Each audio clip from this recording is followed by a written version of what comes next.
You are on a First World War battlefield. An enemy artillery gun is firing at your lines. Lives are being lost.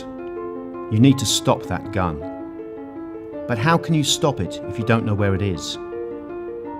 This was a constant problem faced by the British Army in the First World War. A team of scientists solved it by perfecting a technique called sound ranging. This is how it works. 6 microphones are placed in a curve behind your frontline trenches. A soldier near the front line is given a button. The button and all 6 microphones are connected to a machine called a string galvanometer. The button switches it on. Inside the string galvanometer, each microphone is connected by a thin wire that moves when that microphone picks up a sound.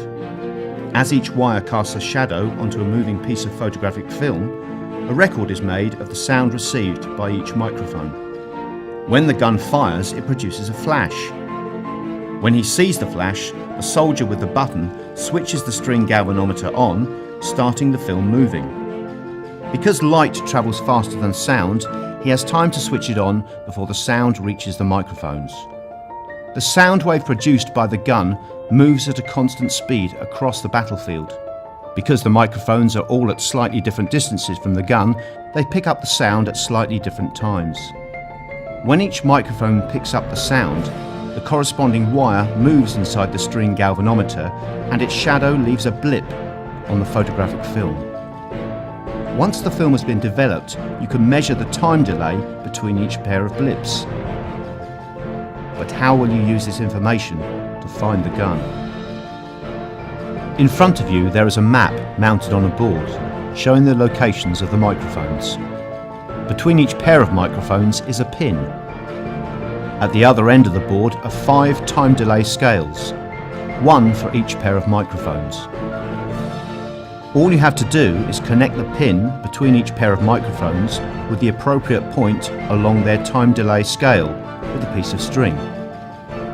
The enemy gun is located where your 5 pieces of string cross.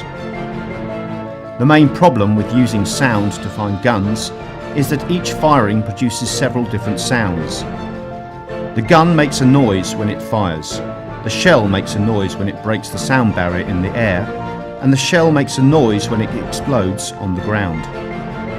In the early years of the First World War, they found it impossible to isolate the low frequency sound of the gun firing, as it was swamped by other higher frequency sounds.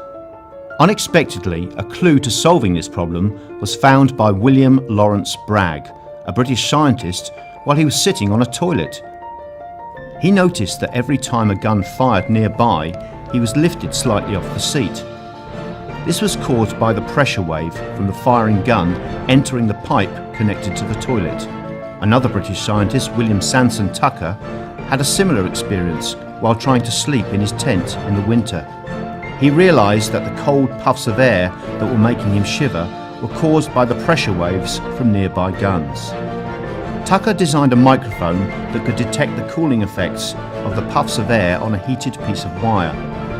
This new low-frequency microphone worked brilliantly. The sound of a gun firing produced a large blip on the photographic film, while the other sounds barely registered at all. Sound ranging played an important part in British operations from 1917 onwards, including Passchendaele and Cambrai. It was used to disable as many enemy guns as possible before the infantry arrived, giving the troops the best possible chance of success. When they captured German gun positions, less than 5% of them were unknown to the British. And it's an artillery sound ranging film that provides a poignant image of the end of the First World War. You can see the guns firing just 1 minute before the armistice took effect at 11 a.m. on the 11th of November 1918.